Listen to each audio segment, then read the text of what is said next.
The discovery that shook the world, shocking revelation. Religious scholars are terrified of what archaeologists found buried in the African desert. Deep in the heart of the Sahara Desert, where ancient civilizations once thrived before the sands claimed their secrets, a discovery was made that sent shockwaves through the highest levels of religious authority worldwide. What they found challenges everything humanity has been taught about the origins of God, faith, and divine worship.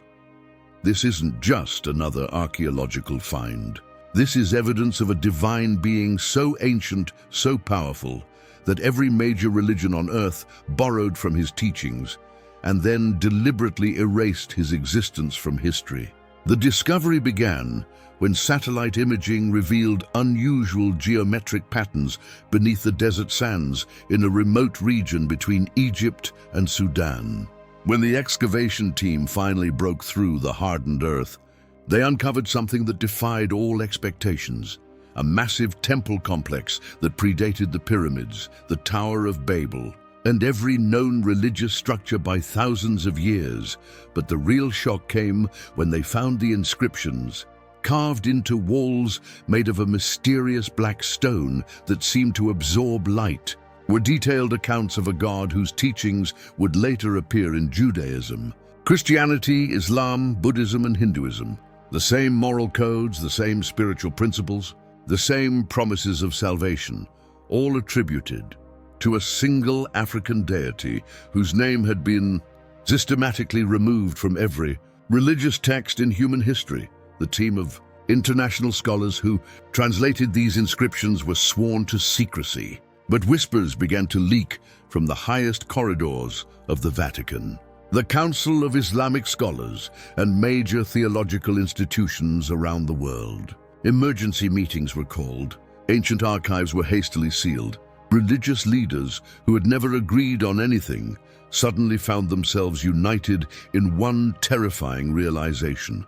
If this information became public, it would prove that the foundation of every organized religion was built on borrowed wisdom from an African god they had tried to erase. But why would they want to hide this truth? What was so dangerous about acknowledging this ancient African deity that it required a conspiracy spanning thousands of years and involving every major religious institution on the planet? The answer lies in power, control, and the deliberate rewriting of human spiritual history. You see, this lost African god didn't just give humanity moral guidance. He gave them something far more revolutionary: the knowledge that divine connection was the birthright of every human being, regardless of race, nationality, or social status. He taught that no priests, no churches, no religious institutions were needed to communicate with the divine. He revealed that God's voice could be heard by anyone willing to listen, that miracles were available to all who believed, and that salvation belonged to humanity as a whole, not to select chosen peoples. This message was revolutionary 5,000 years ago, and it's still revolutionary today. Religious establishments built their power on the opposite principle, that divine truth could only be accessed through their interpretation, their rituals, their authority. They needed people to believe they were spiritually helpless without institutional guidance. The existence of this African god threatened to expose the greatest lie in human history, that ordinary people needed permission to connect with the divine. So they made him disappear from history. They took his teachings, repackaged them through different prophets and messengers, and created new origin stories that placed divine revelation firmly under their control. They scattered his wisdom across multiple religions, ensuring that no single group would recognize the full scope of his original message.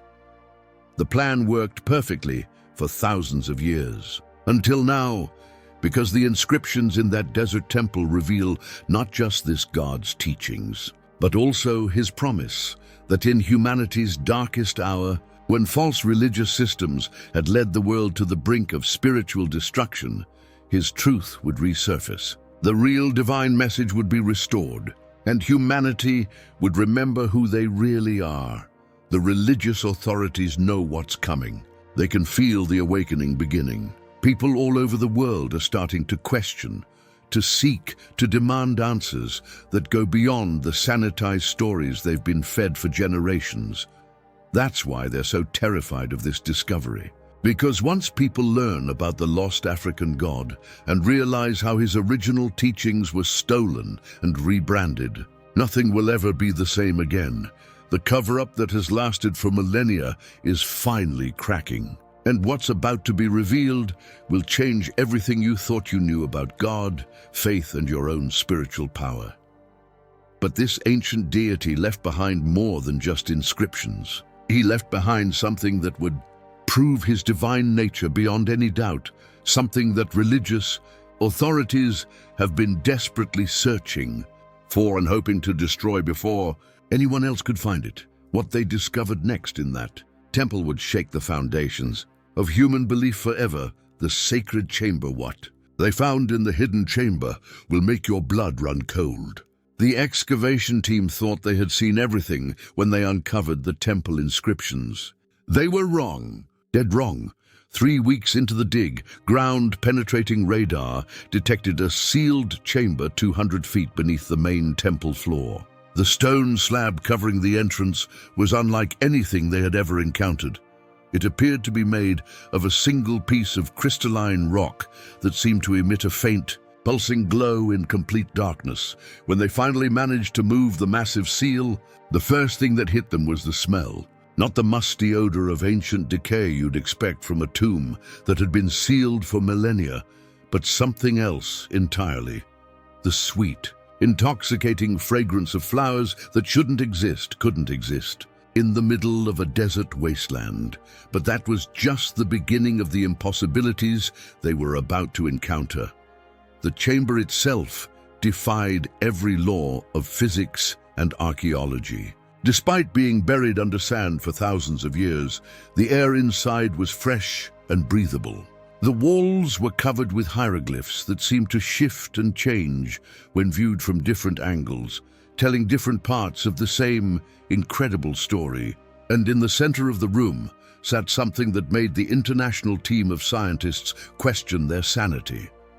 It was a throne, not carved from stone or built from precious metals, but formed from what appeared to be solidified light itself. The seat radiated warmth and seemed to pulse with the rhythm of a massive heartbeat.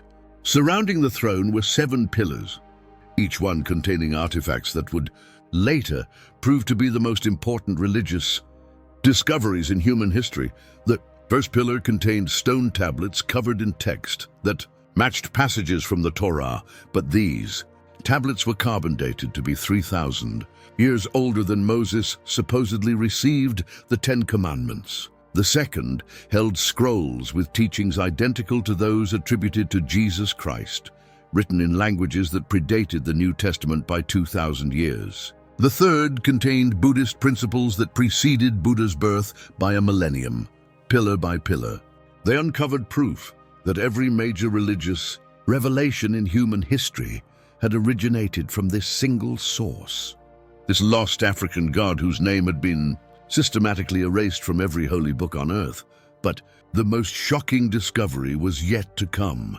On the 7th pillar, they found something that made the lead archaeologist, Dr. Elena Vasquez, immediately contact the United Nations Security Council. It was a crystal tablet, perfectly preserved, containing prophecies that had predicted every major event in human history with terrifying accuracy. The rise and fall of empires, the dates of natural disasters, the exact timing of technological breakthroughs, everything was there, written thousands of years before any of it happened. And according to these prophecies, humanity was approaching the most critical moment in its entire existence. The tablets spoke of a time when the old religious systems would begin to crumble, when people would lose faith in their traditional institutions, when wars fought in the name of different gods would bring the world to the edge of destruction. It described our current era with such precision that Dr. Vasquez later admitted she couldn't sleep for weeks after reading it. But here's what really terrified the authorities. The prophecy didn't just predict this chaos, It promised a solution.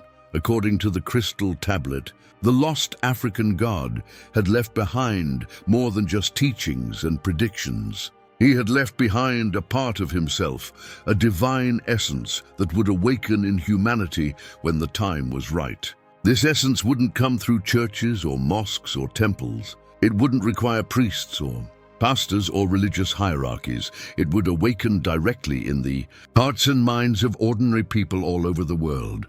The prophecy described how people would begin having dreams and visions, how they would start hearing an ancient voice calling to them, how they would feel an irresistible urge to seek truth beyond the boundaries of organized religion. It spoke of a great spiritual awakening that would unite humanity under the original divine message, the message that had been stolen and fragmented thousands of years ago. This is why the religious establishments are in panic mode. This is why emergency meetings are being held behind closed doors.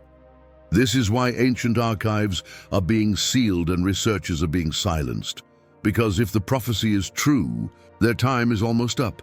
Dr. Vasquez and her team documented everything before they were forced to halt the excavation. The crystal tablet, the throne of light, the impossible artifacts, all of it was photographed, measured, and analyzed. Then overnight, the entire dig site was declared a military zone and sealed off by forces that answered to no single government. But it was too late. Word had already begun to spread among certain circles. Copies of the translations had been smuggled out. The evidence had been hidden in secure locations around the world, waiting for the right moment to be revealed. And according to the prophecy, that moment is now. People everywhere are beginning to experience the very phenomena described on that crystal tablet. Dreams that feel more real than waking life. Visions of an ancient African figure speaking words of truth that cut through the confusion of modern religious doctrine. A growing sense that everything they've been taught about God is incomplete, sanitized, filtered through human institutions that never had the authority to limit divine truth. The awakening is beginning, exactly as predicted thousands of years ago. But the forces trying to suppress this truth aren't giving up without a fight.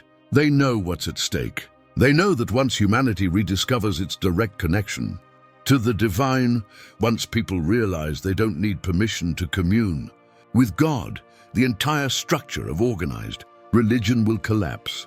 What happened next at that dig site proves just how far they're willing to go to keep this secret buried forever. The final piece of evidence they found in that chamber would be the smoking gun that proves everything. And when you discover what it was, you'll understand why powerful people are willing to kill to keep it hidden. The name that was erased, the forbidden name that could bring down every religion on earth. What Dr. Vasquez's team discovered in the final moments before the excavation was shut down would have sent shockwaves through every religious institution worldwide if they had been allowed to publish their findings hidden behind the throne of light, carved into the chamber's back wall in letters that seemed to burn with their own inner fire, was a single word, a name. The true name of the lost African god that had been systematically removed from every religious text, every historical record, every oral tradition for over 4,000 years.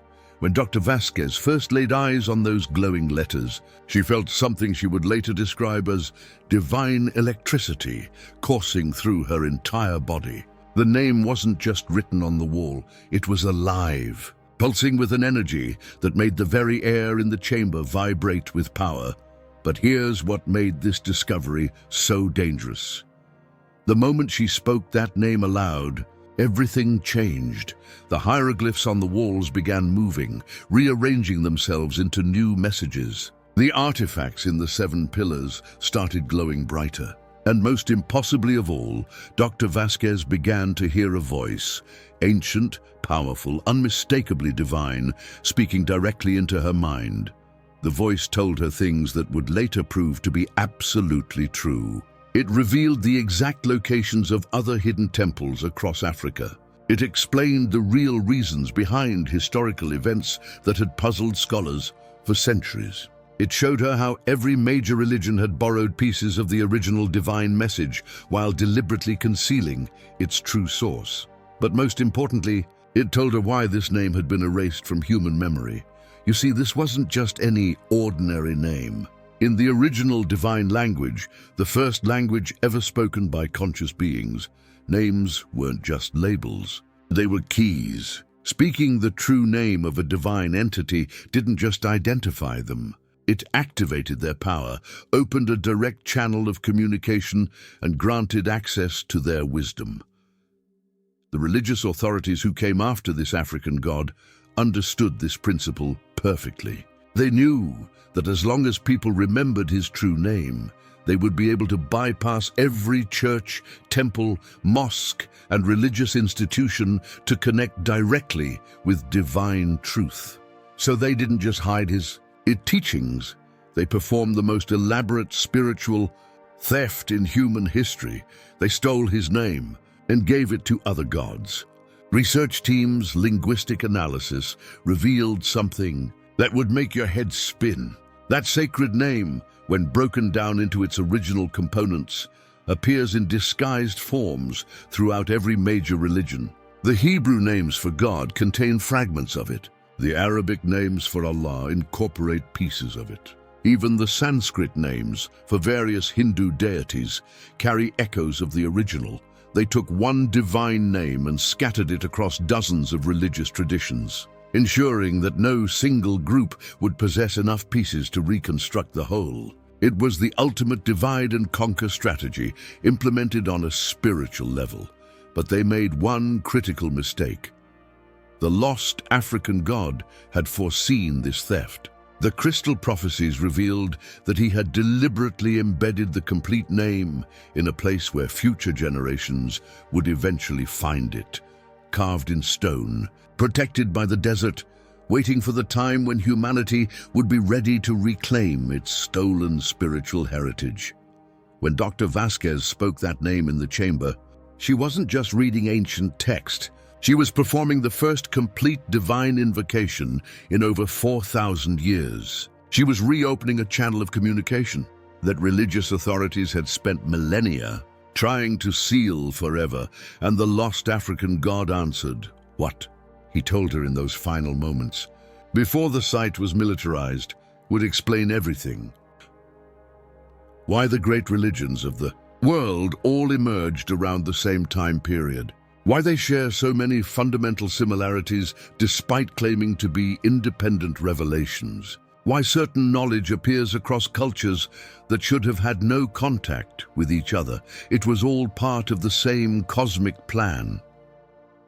When the original divine message was stolen and fragmented, the lost African god didn't simply disappear. He embedded himself in the collective unconscious of humanity, waiting for the time when people would be ready to receive the complete truth. Every genuine spiritual experience throughout history, every moment when someone felt a direct connection to the divine, was actually a fragment of his consciousness. Breaking through the barriers that had been erected around him, the mystics knew, the true prophets understood. The genuine spiritual teachers throughout history were all channeling pieces of the same original source, though they may not have realized it. But now, for the first time in 4,000 years, someone had spoken his complete name. The seal was broken. The channel was open. And according to the prophecy, this would trigger a chain reaction that no earthly power could stop. Dr. Vasquez was sworn to secrecy under threat of imprisonment, but she had already set certain events in motion. Before the dig site was sealed, she had managed to send encrypted messages to trusted colleagues around the world. The true name, broken into segments and hidden in seemingly academic papers, was already beginning to spread through underground networks of researchers and spiritual seekers.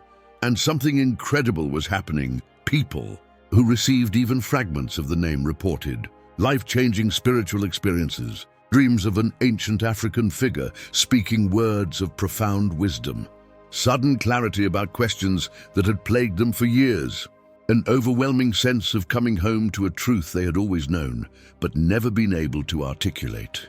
The religious establishments began to panic as reports flooded in from around the globe. Their congregations were asking questions they couldn't answer. People were claiming direct divine contact without going through proper religious channels. The carefully constructed system of spiritual gatekeeping was beginning to crumble. Emergency councils were convened. Ancient protocols for dealing with spiritual contamination were activated. Resources that hadn't been used since the medieval period were mobilized to contain what they saw as the greatest threat to organized religion in human history. But they were fighting against a prophecy that had been set in motion thousands of years ago. The lost African god had planned for this moment. He had prepared for their resistance, and he had left behind one final revelation that would make their efforts to suppress the truth completely futile. Hidden in the chamber, beneath the throne of light, Dr. Vasquez had found something that the authorities didn't know existed. Something she had managed to smuggle out before the site was sealed. Something that would prove, beyond any shadow of a doubt, that the lost African god wasn't just a historical figure or mythological character. He was still alive, still active, still reaching out to humanity with the same message of direct divine connection that had terrified religious authorities for millennia. And what she discovered about his current location would change everything. The living God among us, he never died. The shocking proof that the ancient African god is still alive and walking among us today. What Dr. Vasquez smuggled out of that sealed chamber wasn't just another ancient artifact. It was a living map, a crystalline device that pulsed with energy and pointed to locations where the lost African god's presence could still be detected in the modern world. The device, no larger than a smartphone but infinitely more complex, contained what appeared to be a real-time tracking system. When activated by speaking fragments of the true name, it would glow brighter in certain directions, leading the user toward areas of intense spiritual activity that matched the god's unique divine signature. Dr. Vasquez couldn't believe what she was seeing. According to this ancient technology, the lost African god wasn't just historically significant. He was currently active on Earth, moving between locations, appearing to people, continuing the same work he had been doing for thousands of years. But here's what made her hands tremble as she held the device. The strongest signals were coming from the most unexpected places, not from churches or temples or religious sites, but from homeless shelters, community centers, and small towns where ordinary people were experiencing extraordinary spiritual breakthroughs. The device was pointing toward individuals who had no idea they had encountered a divine being. People who thought they had simply met a wise stranger who had changed their lives forever. Following the first signal led Dr. Vasquez to a small town in Alabama, where she met an elderly woman named Ms. Jackson, who ran a local food bank. 3 months earlier, Ms. Jackson had been on the verge of closing the operation due to lack of funds when a man had appeared at her door. He was tall, dark-skinned with the most beautiful eyes I'd ever seen, Ms. Jackson recalled. Spoke with an accent I couldn't place, but his voice was like music. He didn't give me money, he gave me something better. He showed me how to organize the community, how to get people to work together, how to make something from nothing. Within weeks of the stranger's visit, the food bank had not only survived but expanded to serve 3 neighboring counties. More importantly, the people involved had experienced a spiritual transformation that went far beyond charitable work. They reported dreams of ancient Africa, visions of humanity united under one divine truth, and an overwhelming sense that they were part of something much larger than themselves. The crystalline device confirmed what Dr. Vasquez was beginning to suspect. This was the same divine being whose name had been erased from history, now appearing in modern times to continue his original mission. Following the second signal brought her to a maximum security prison in California, where she met a former gang leader named Rodriguez, who had undergone a complete transformation after a mysterious visitor had come to see him 6 months earlier. The guard said no one had signed in to visit me, but there he was in the visiting room, Rodriguez explained. This African man who seemed to know everything about my life, my pain, my choices. He didn't preach at me or quote scripture. He just talked to me like I was worth something, like I had a purpose. Rodriguez had since become a mediator for prison conflicts, reducing violence in his facility by 80%. Other inmates reported that being around him felt different, peaceful, hopeful, like being in the presence of something sacred. Several had experienced spontaneous healing from chronic conditions. Others had gained sudden clarity about life directions they needed to take. Again, the device confirmed the divine signature. The same being who had spoken to ancient civilizations was now reaching out to forgotten members of modern society. Signal after signal led Dr. Vasquez to similar stories across the country. A struggling teacher in Detroit whose classroom had become a haven of learning after a visit from the mysterious stranger. A suicidal teenager in Oregon who had found new purpose after a chance encounter with an African man who had somehow known exactly what to say. A veteran with PTSD whose nightmares had stopped after a conversation with someone who claimed to understand the true nature of human suffering. The pattern was unmistakable. The lost African god was actively moving through modern society, appearing to people who needed divine intervention most. Not the wealthy or powerful, but the broken, the forgotten, the desperate. But here's what really shocked Dr. Vasquez. He wasn't hiding his identity. He was actually trying to remind people who he was. Every person she interviewed mentioned that the stranger had told them stories about ancient Africa, about gods who had walked among humans before religions became institutions, about a time when divine wisdom was freely available to anyone who sought it. He had spoken about prophecies of awakening, about humanity remembering its true spiritual heritage, about the return of direct divine connection. Most had dismissed these stories as metaphors or philosophical teachings. None had realized they were receiving first-hand accounts from the actual deity who had lived. Through these events, the crystalline device was leading her toward a revelation that would shake the foundations of modern religious understanding. The lost African god had never actually left Earth. For 4,000 years, while religious institutions claimed to be his representatives, he had been walking among ordinary people, continuing to offer the same direct spiritual guidance that had originally terrified religious authorities. But now, something was changing. The frequency of his appearances was increasing dramatically. The device showed energy signatures appearing simultaneously across multiple continents. Whatever had been triggered by speaking his true name in that chamber was accelerating his activity worldwide. Dr. Vasquez began to understand the real reason for the religious panic. It wasn't just about historical revelations or ancient discoveries. It was about the present moment. The lost African god was making himself known again, preparing for something that the prophecies had predicted, but that no one had fully believed would actually happen. The Great Awakening wasn't just a spiritual concept. It was an active operation being carried out by a divine being who had been patiently working toward this moment for millennia. Following the strongest signal on the device, Dr. Vasquez found herself drawn toward a location that would prove everything she had discovered. The readings indicated that the lost African god himself was currently at a specific place, not just visiting briefly, but establishing some kind of permanent presence.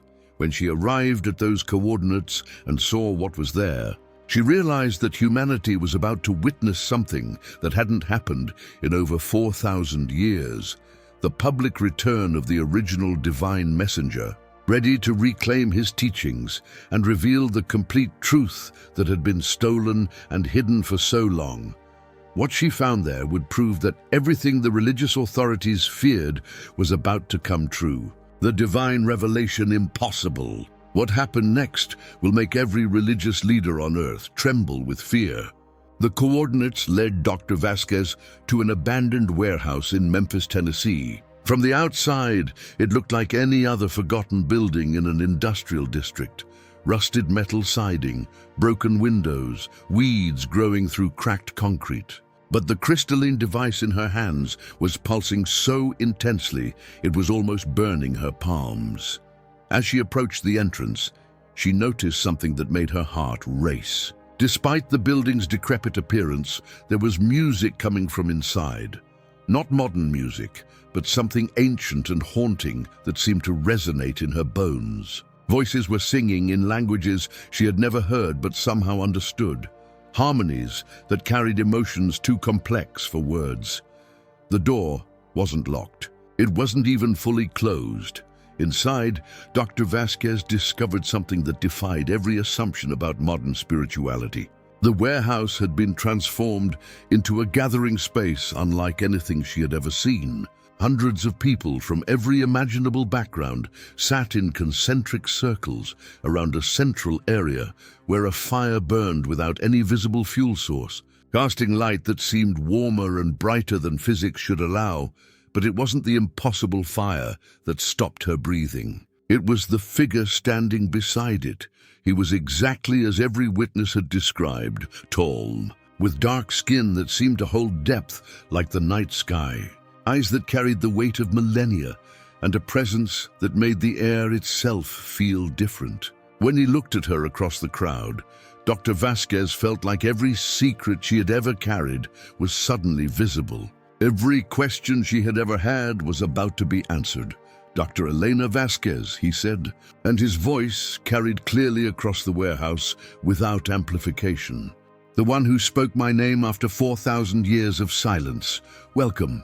The crowd turned to look at her, but their faces showed no surprise, only warm recognition, as if they had been expecting her arrival. These weren't religious fanatics or cultists. They were ordinary people, teachers, construction workers, nurses, students, retirees, who all shared the same expression of profound peace and understanding. "You have questions," the figure continued, gesturing for her to approach. "The same questions that have driven you to dig in ancient places, to seek truth beyond the stories you were taught. Ask them."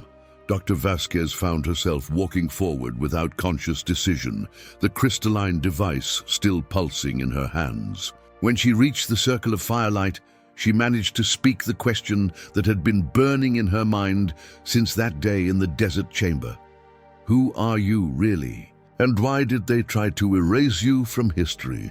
The being smiled, and the expression transformed his face into something that was unmistakably divine yet completely accessible. "I am what I have always been, the voice that speaks to human consciousness when it is ready to hear truth without the filter of human institutions.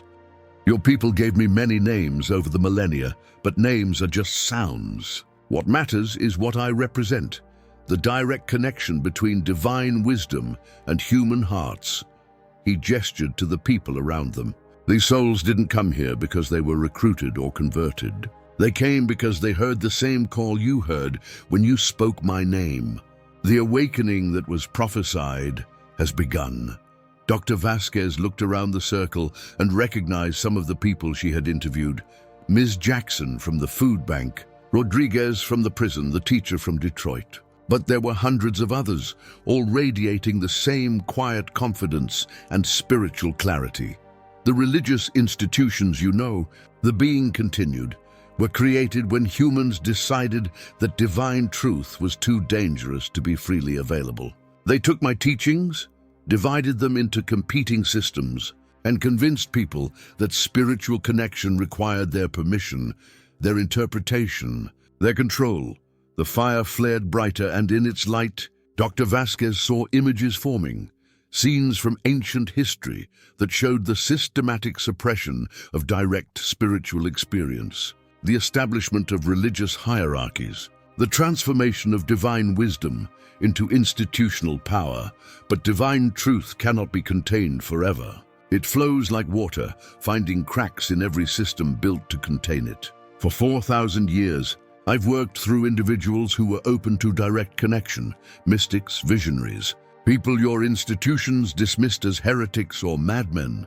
The crystalline device in Dr. Vasquez's hands began to glow even brighter, and she realized it wasn't just tracking divine presence, it was recording everything, preserving this moment for the world to see.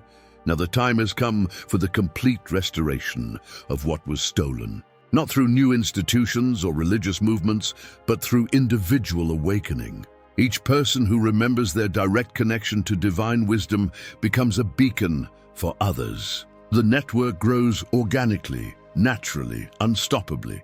Around the circle, people began sharing their stories. Not testimonials or conversion experiences, but accounts of practical wisdom received, problems solved, healing experienced, purpose discovered.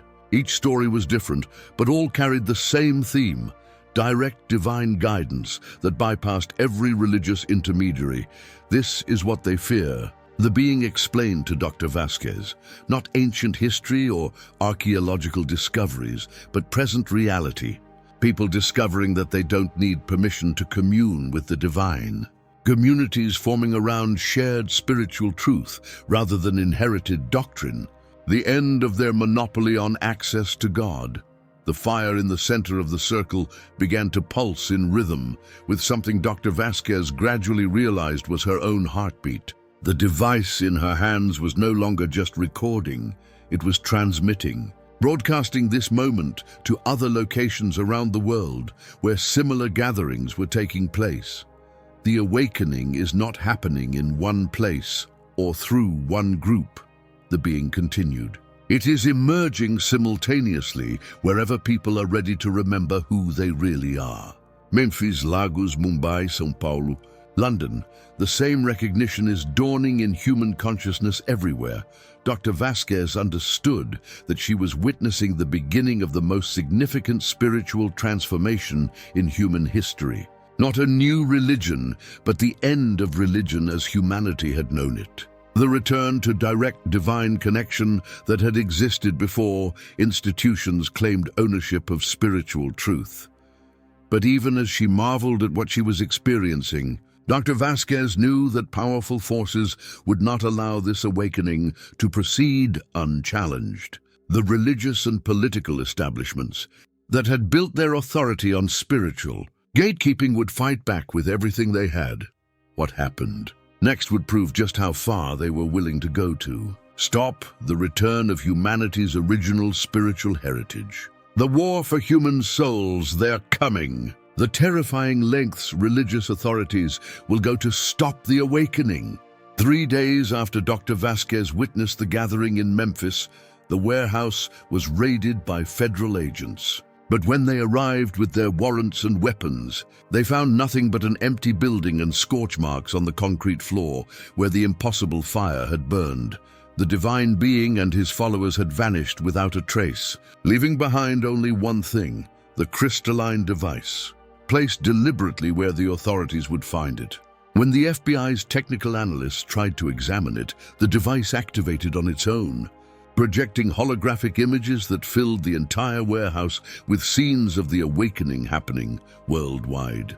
The footage was impossible to suppress. Before the agents could shut down the projection, live streams had appeared on every social media platform simultaneously. Millions of people around the globe watched in stunned silence as they saw gatherings identical to the Memphis warehouse occurring in remote villages, urban centers, and suburban communities on every continent. The message was clear. This was not a localized phenomenon that could be contained through normal means. This was a coordinated global awakening that had been planned for millennia and was now unstoppable. Within hours, emergency sessions were convened at the highest levels of religious and political authority. The Vatican called an unprecedented meeting of all Christian denominations. Islamic councils from Mecca to Cairo issued joint statements. Buddhist monasteries, Hindu temples, and Jewish synagogues that had never cooperated before suddenly found themselves united in a common cause, stopping what they saw as the greatest threat to organized religion in human history, but their efforts only accelerated them. Awakening. Every attempt to debunk the holographic footage backfired when similar gatherings spontaneously appeared in the communities where religious leaders tried to hold counter-awakening rallies. Every sermon preached against direct divine connection seemed to inspire more people to seek exactly that experience. Every official denial of the lost African god's existence somehow made his presence more obvious to those who were ready to see. Dr. Vasquez, now in protective custody under the guise of national security consultation, watched from a secure facility as the situation spiraled beyond anyone's control. The crystalline device had been confiscated, but its transmission had already triggered something that no earthly power could reverse. People everywhere were beginning to have the same dreams, visions of the ancient African deity speaking, words of wisdom that cut through lifetimes of religious conditioning. They were hearing his voice during meditation, seeing his figure in moments of crisis, receiving guidance that was always practical, always loving, always focused on direct spiritual empowerment rather than institutional dependence. The religious establishments tried every strategy in their playbook. They labeled the phenomenon as demonic deception. They claimed the visions were mass hallucinations caused by social media manipulation. They suggested that foreign governments were using advanced technology to destabilize Western religious traditions. Nothing worked because the lost African God had learned from 4,000 years of institutional suppression. This time, he wasn't working through prophets who could be corrupted or messengers who could be silenced. He was speaking directly to individual consciousness, awakening the same spiritual authority that had existed in humanity before anyone invented the concept of religious mediation. The breaking point came when major religious leaders began experiencing the visions themselves. Cardinal Martinez, one of the Vatican's most conservative voices, had a dream where the African deity showed him the complete history of how biblical texts had been edited to remove references to older spiritual traditions. Rabbi Goldman, a respected Orthodox scholar, received a vision that revealed the African origins of Kabbalistic wisdom. Imam Hassan, a prominent Islamic teacher, was visited by the same divine figure who explained how Sufi mysticism had preserved fragments of the original teachings. One by one, religious authorities who had dedicated their lives to defending institutional interpretation of divine truth found themselves face to face with the actual source of that truth. And the source was telling them that their institutions had become obstacles to the very spiritual connection they claimed to facilitate. Some religious leaders tried to integrate these revelations into their existing frameworks, claiming that the African deity was actually a manifestation of their particular version of God. But the being's message was consistent across all encounters. Divine truth belonged to humanity as a whole, not to any specific religion, race, or institution. Dr. Vasquez watched the religious establishment fragment in real time. Progressive leaders began acknowledging the authenticity of the awakening and calling for radical reforms in how their institutions approached spiritual authority. Conservative factions doubled down on traditional interpretations and declared war on what they saw as a satanic deception. But the most significant development wasn't happening in religious institutions at all.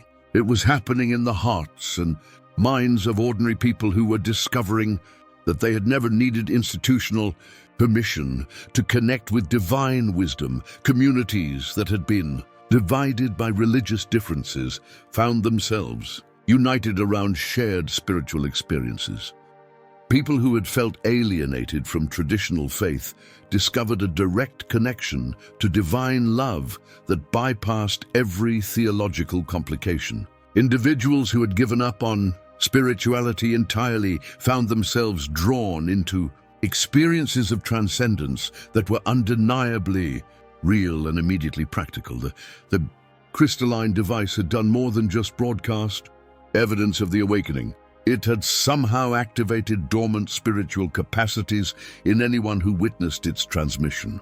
Across the globe, people reported enhanced intuition, spontaneous healing abilities, dreams that provided solutions to real-world problems, and an overwhelming sense of connection to something vast and loving that had always been present but somehow hidden.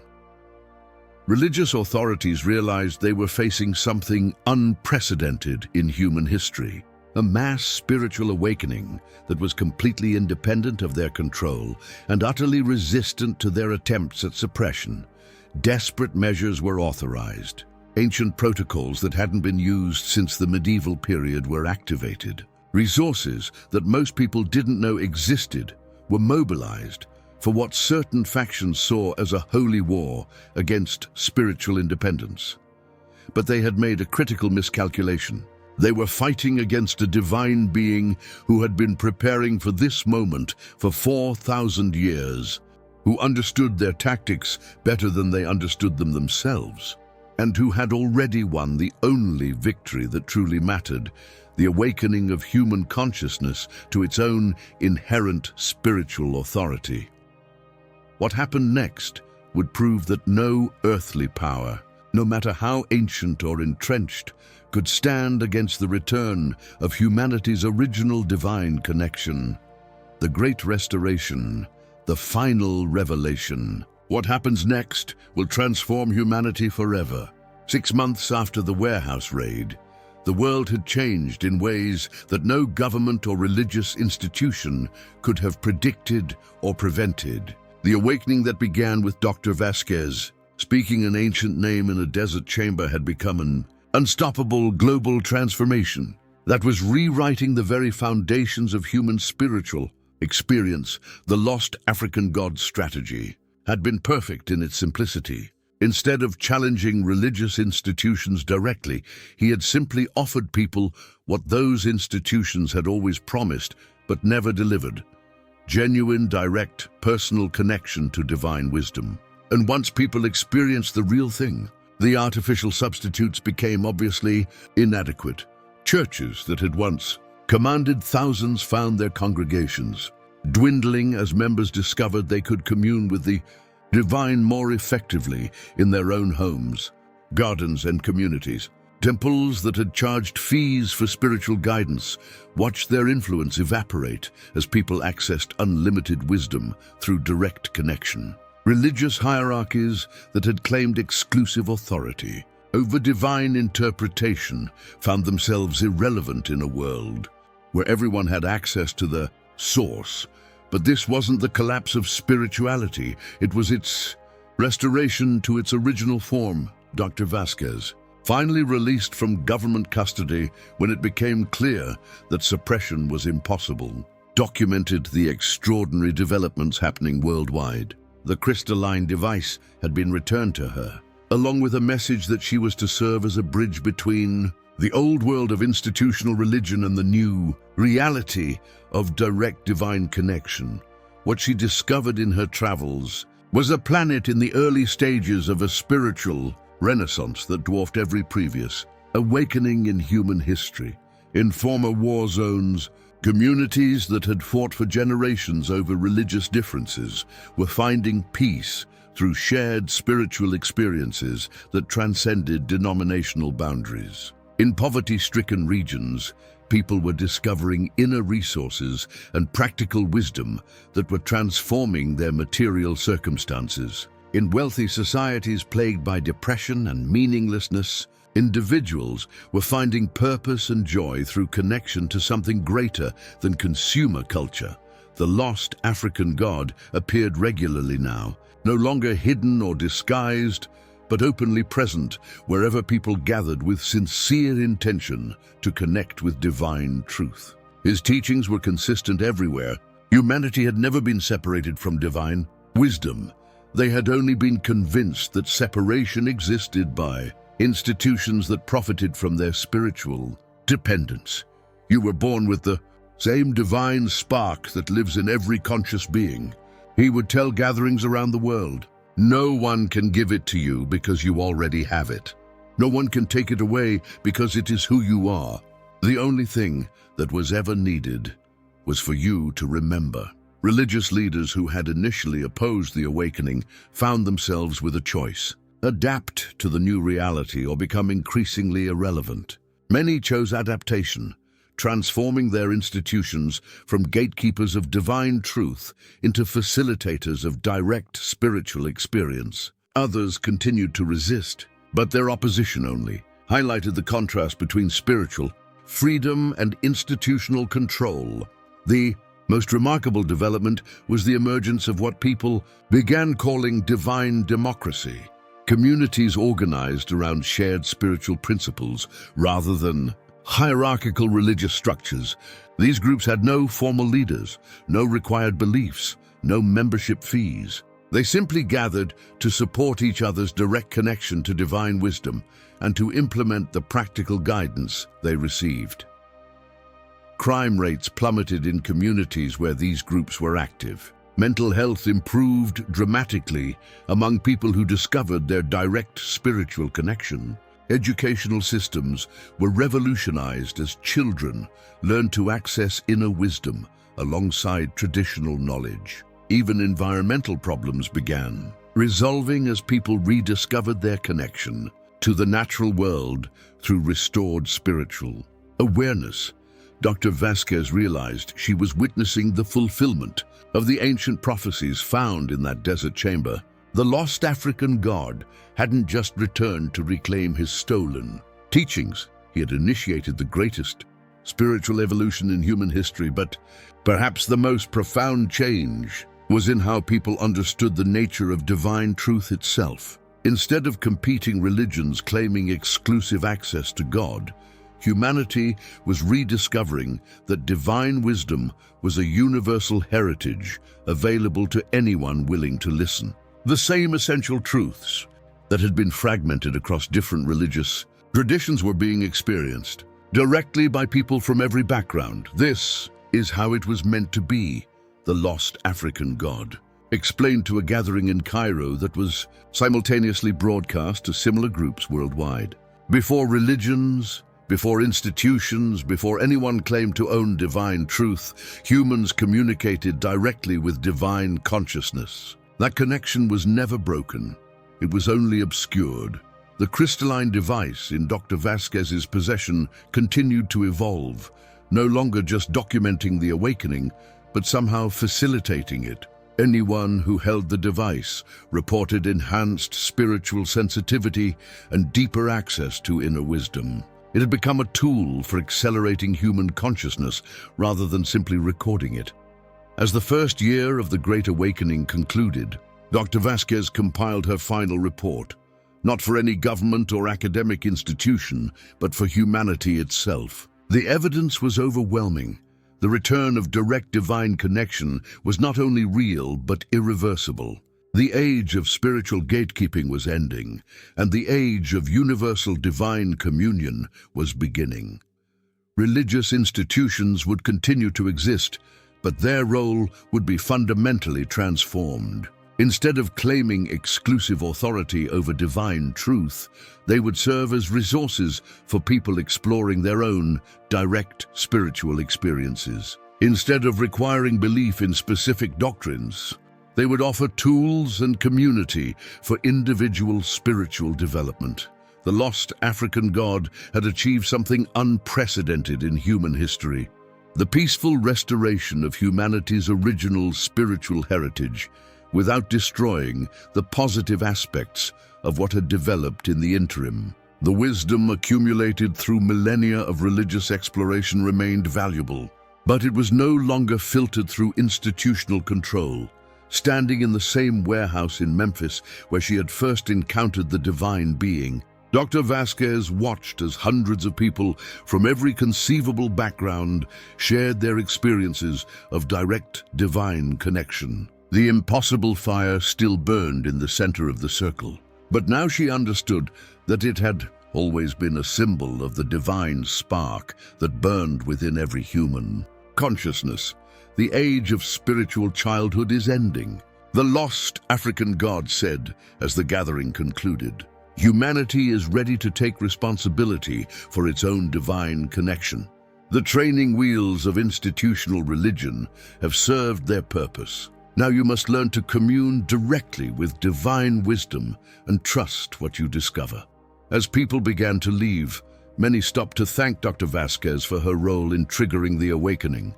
But she knew the truth. She had simply been in the right place at the right time to speak a name that had been waiting 4,000 years to be heard again. The real work had been done by a divine being who had never stopped loving humanity enough to wait for the moment when they would be ready to reclaim their spiritual birthright. The crystalline device pulsed one final time in her hands, then went dark.